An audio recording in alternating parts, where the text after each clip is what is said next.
Bonjour, chers Français.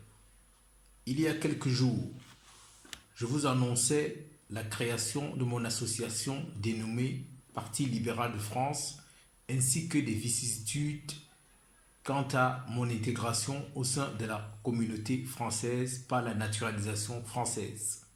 Ceci est devenu une affaire politique. En effet, depuis le rejet de ma demande de nationalité par la préfecture du Val-de-Marne, Île-de-France, en 2015, une source de loi me permet aujourd'hui d'avoir la nationalité française, notamment la décision du Conseil d'État et de la jurisprudence sur le handicap de 2016. Mais seulement, je me heurte à un mur d'hostilité de la part des Français qui ne veulent pas que j'intègre la communauté française. J'ai demandé au président de la République de faire respecter la loi, ainsi qu'au procureur de la République du Val-de-Marne, mais l'affaire a été classée sans suite. Alors, chers Français, je vous prends à témoin qu'une machination politique est orchestrée dans votre pays avec pour seul but de me faire taire, car aux yeux de certains, je dérangerai. Alors que je ne voudrais que faire des propositions démocratiques et constructives pour la France et la francophonie.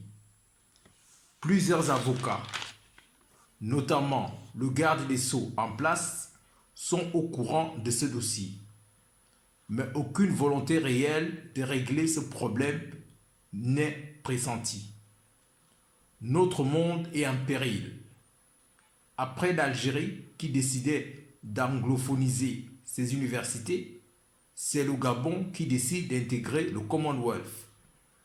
Après que le Rwanda l'ait fait il y a quelques mois, je continue à penser et à proposer que si des réformes sérieuses ne sont pas faites, notamment des réformettes comme le CPA, Conseil présidentiel pour l'Afrique, mais je propose que les questions africaines sortent de l'Élysée, notamment pour les deux chambres consultatives, Assemblée nationale et Sénat.